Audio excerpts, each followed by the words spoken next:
So today, I want to take you on a journey to a place that is just on another level. We're diving into the world's largest functioning Hindu temple. And trust me, it's a place that's going to challenge your whole idea of what a city can even be. All right, first things first, just picture a city in your mind. But forget everything you think you know about cities for a second. We're talking about something ancient, something absolutely vast. Now picture that city enclosed by count them, seven massive walls. And these aren't just any old walls. They're these huge concentric rings, kind of like a fortress, that go on for over 6 miles. It's literally a city, inside another city. And then there are the towers, 21 of them just soaring towards the sky. Each one is called a gopuram, and they're these incredible gateways just exploding with color and sculptures. Every time you pass through one, you're getting closer and closer to its sacred heart. Okay, so you're picturing this massive, bustling place, right? Well, here's the twist. Even though thousands of people live and work inside its outer walls, the core of this whole gigantic complex, it wasn't built for them. The whole thing, this entire sprawling metropolis, is the home, the palace, and the kingdom for one single primary resident, the Hindu deity Ranganatha, who is a form of Vishnu. This is the incredible story of his temple city, Srirangam. To really get what we're talking about here, we have to start with the sheer size of this place, because honestly, it's kind of hard to even wrap your head around. 155 acres. That's the area we're dealing with. To put that in perspective for you, that is bigger than Vatican City. So yeah, this completely redefines what a temple can be. It's a temple city. And the really crucial thing to get is that this isn't some ancient ruin we're looking at. Nope. This is a thriving, breathing, living center of faith. And its location? So unique. It's built on this sacred island between 2 rivers, which, as you can imagine, has made it both a perfect sanctuary and, well, a target throughout its long history. The way this whole city is organized is just brilliant. It's laid out in those 7 enclosures we talked about, and they're called gopurams.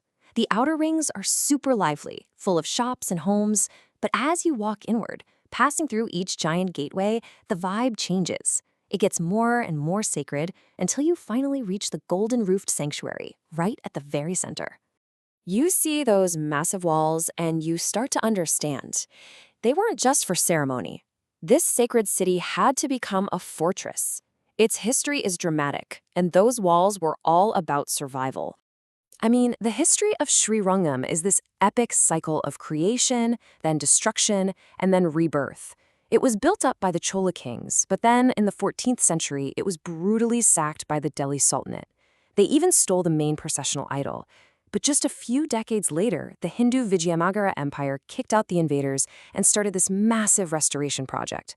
Then later, the Nayaka rulers came in and added the unbelievable fortifications and carved halls that we see today. And the human cost of all of this was just immense. This wasn't just about buildings.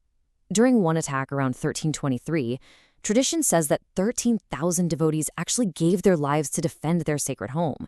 They were buying time so that priests could smuggle the main deity out to safety. Incredible. But as deep as that history runs, the stories held within these walls go back even further. We're talking about the divine legends, the myths that explain why this temple is even here in the first place. So, the myth goes like this. The temple's holiest shrine first appeared during the creation of the universe.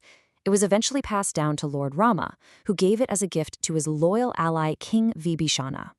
But on his way back home to Lanka, Vibhishana put the shrine down on this exact island, and it wouldn't move. The god Ranganatha had found his home. He chose to stay right there, facing south to forever bless Lanka. Okay, now this. This is one of the most amazing stories to come out of Srirangam. Remember when that processional idol was stolen and taken to Delhi?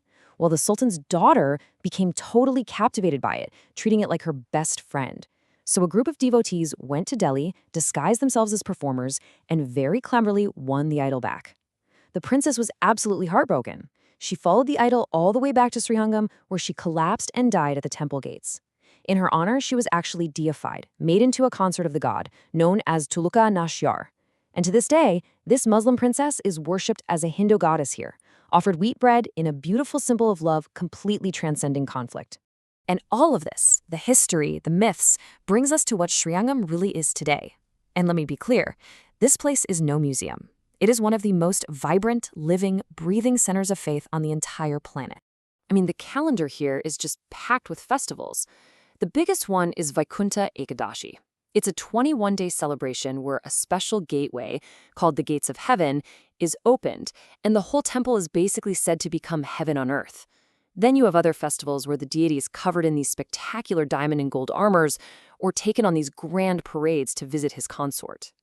And how many people do you think show up for that Vaikuntha Ekadashi festival? Get this, 1 million people. That right there tells you everything you need to know about how important this temple is in the lives of millions of people right now. But it wasn't just about festivals. Srirangam was a powerhouse of philosophy and learning. The great philosopher Ramanuja actually lived here in the 11th century and set up a lot of the temple's rituals. And incredibly, his actual preserved body is still enshrined inside the complex today. Beyond religion, the temple was the heart of society.